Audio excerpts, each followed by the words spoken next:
Namaste and greetings from IAF. I am DS Chandrasekhar from Shimoga, situated in Karnataka. I am the present president of the Institute of Foundrymen, which is mainly an apex body pan-India for foundry and its related business. As said by our executive director, we are in Amrit Kal of IAF, celebrating our 70th year. On this day, we have got 73rd AGM, where the national office bearers will change. We have got our account submissions, and it is a time to cherish what the year went in that is the year 23-24. Just to brief about the year that is going by, I will be by 6:30 or 8 o'clock. I will be the immediate past president of the Institute of Indian Foundrymen. In the year 23-24, first thing we have done is we want to bring a lot of professionalism and systems into our HO. Recently we got certified to ISO certification for HO, and we have extended that initiation to our Center of Excellences. And as told by our ED, we are also on this occasion we will be inaugurated NCEP, that means National Center for Export Promotion.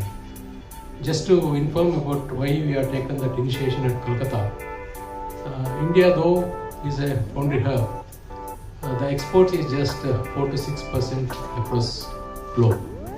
We want to support our MSMEs to export more and more, so that we have got a global footprint in supplying castings, and we are capable. We have got the capability as well as capacity to export the castings from India to across the globe.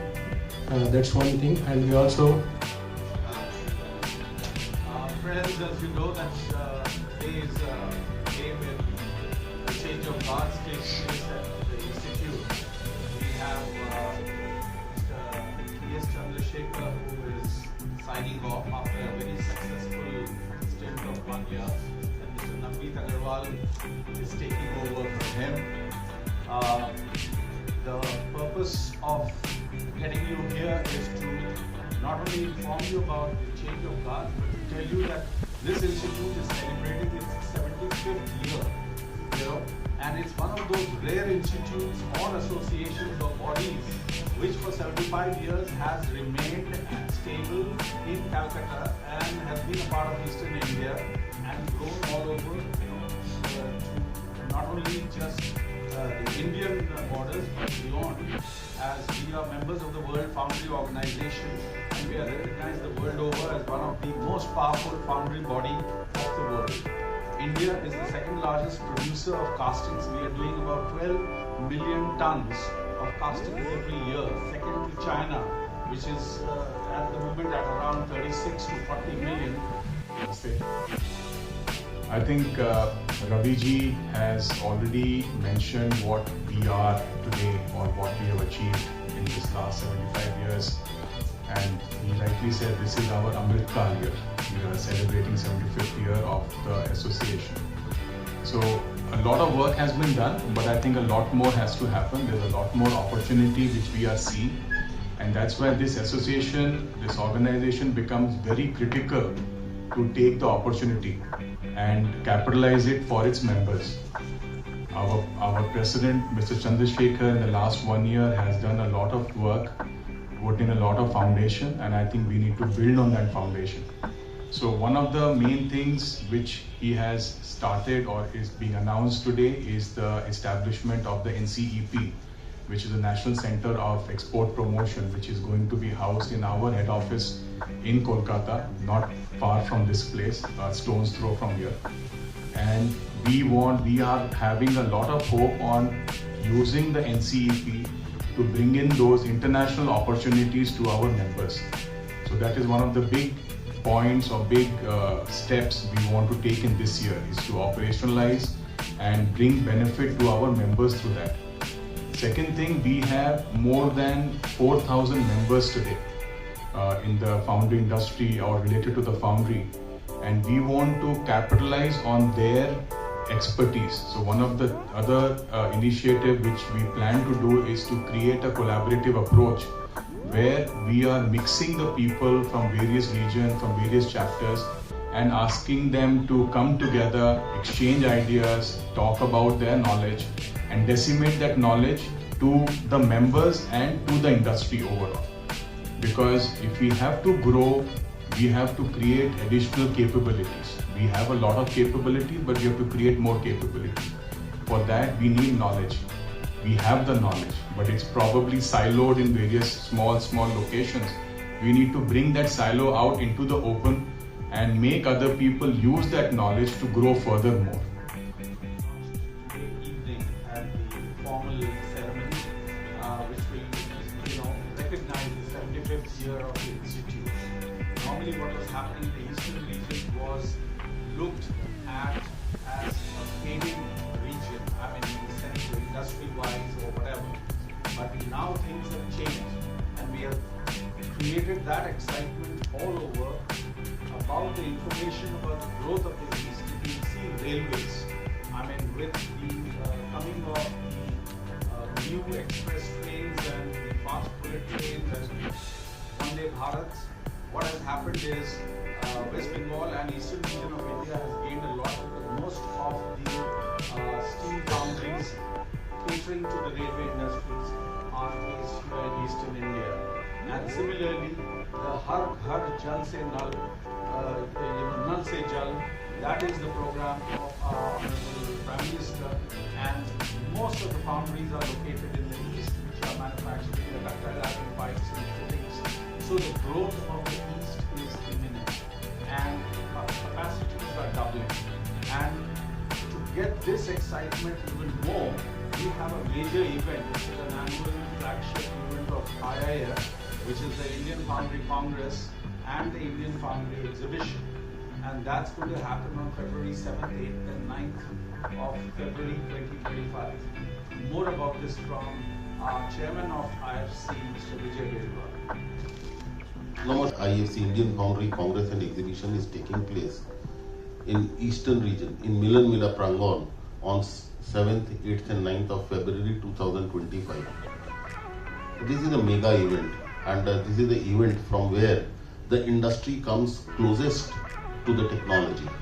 And IIF is coming up with lots of program in the year 2024-25, being it is our 75th anniversary. And Eastern region is now coming back to its glory as far as the iron and steel industry is concerned.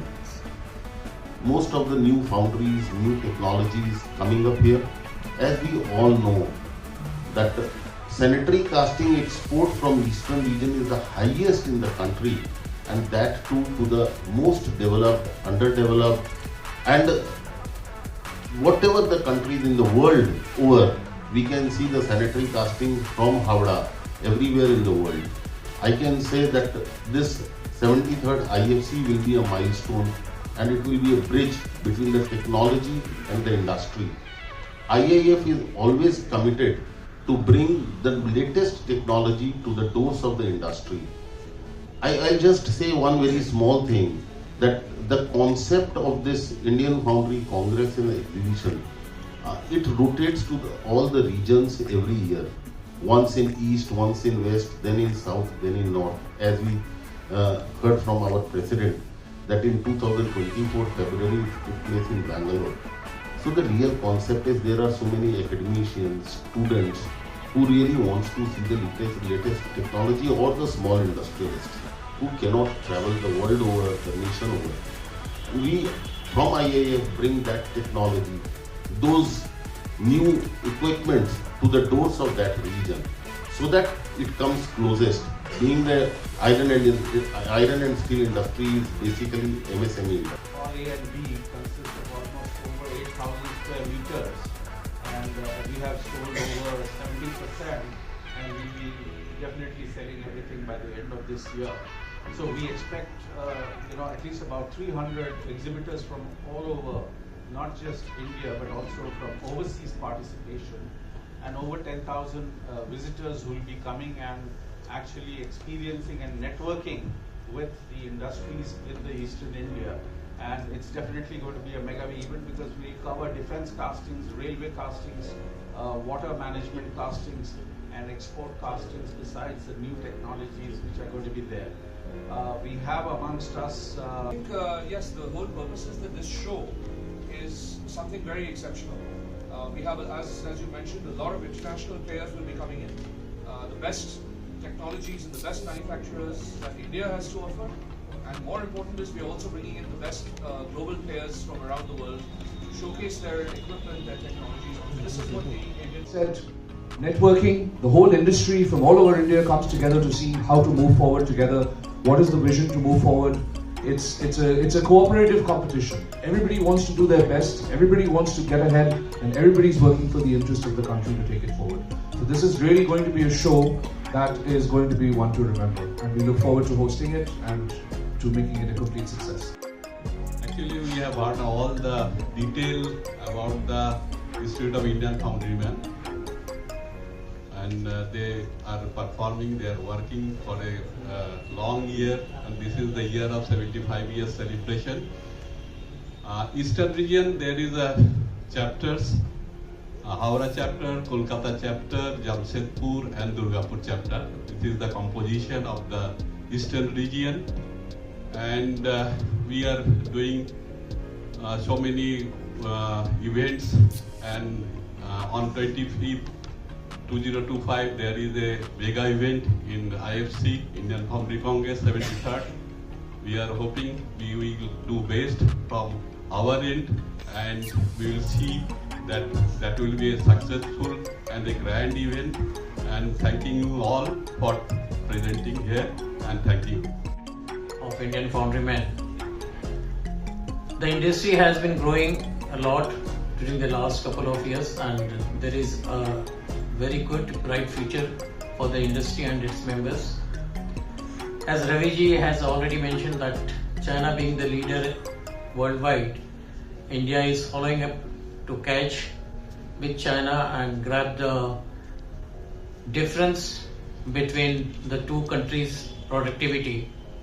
And it's really time for the industries in India, particularly the foundry industry, to develop with the new technology. As our past presidents informed, so this institute is almost 75 years completed. To celebrate the 75 year as a grand success, and for the getting benefits of members, we have come up with a long list of programs. So we are going to have every month one program across the country. We have around 24 chapters. So we have started with our National Foundry Day, where the institute has taken place on 17th August. So we have completed almost all 24 chapters. They have celebrated together this National Foundry Day as a unique way. Yeah, even if you take Karnataka, it's mainly becoming an IT hub than the manufacturing. Even you ask us, in fact, our casting supplies to Karnataka is very less, not even 10%. What how we manufacture about 3,000 tons per month from the group. 10% is only to Karnataka industries. First of all, at least said by Raviji, now a lot of railway equipments are coming to this area, like Eastern region and even in Chennai. Manufacturing, whether you like it or not, though it's a backbone of any industry, unfortunately with IT, BT, many young generations are moving towards white-collared jobs rather than the blue. But I'm sure in coming days it will change. Already the wheel is started turning. I'll just give an example where Shimoga we have got around 2 engineering colleges. Just 10 years from onwards there was a downward trend for mechanical graduates to taking mechanical branch. This year you will not imagine that it is flushed with 40-50 and there is no seats for the mechanical branch. That means wheel is turning. And we are sure once again the manufacturing will be the backbone, and I'm sure it will be taking in all these states. And Eastern region, I don't know what the situation, because of I think what is the impression we create is going to play longer memory.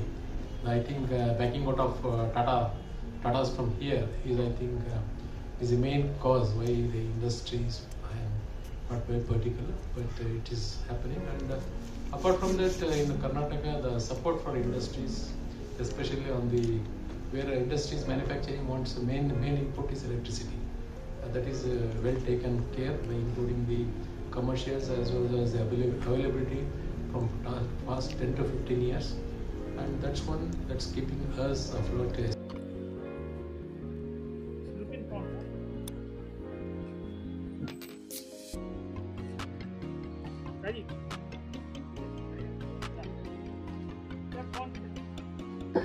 Industries in India has got a great opportunity because now the present government of India is coming out with Atmanirbhar schemes.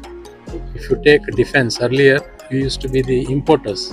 Now we have started exporting the defense to various countries, and similarly on railways, all other parts are getting exported, and that's when industries have got a bright future, especially manufacturing. तो अभी manufacturing में जब आपको क्या फ़ायदा हो रहा है सर? क्योंकि इंडस्ट्रीज तो जब पनपती है जब आपको कुछ फ़ायदा होता है. One is we have got a satisfaction. First is it has a satisfaction of giving jobs to so many. Manufacturing means it's a job creation. So that is one satisfaction. Apart from that, showcasing our capacity and capability to the customers, because now most of the casting, if you take the manufacturing, they're all the MNCs, multinational companies, and we can show our skills, our own strength, which India has.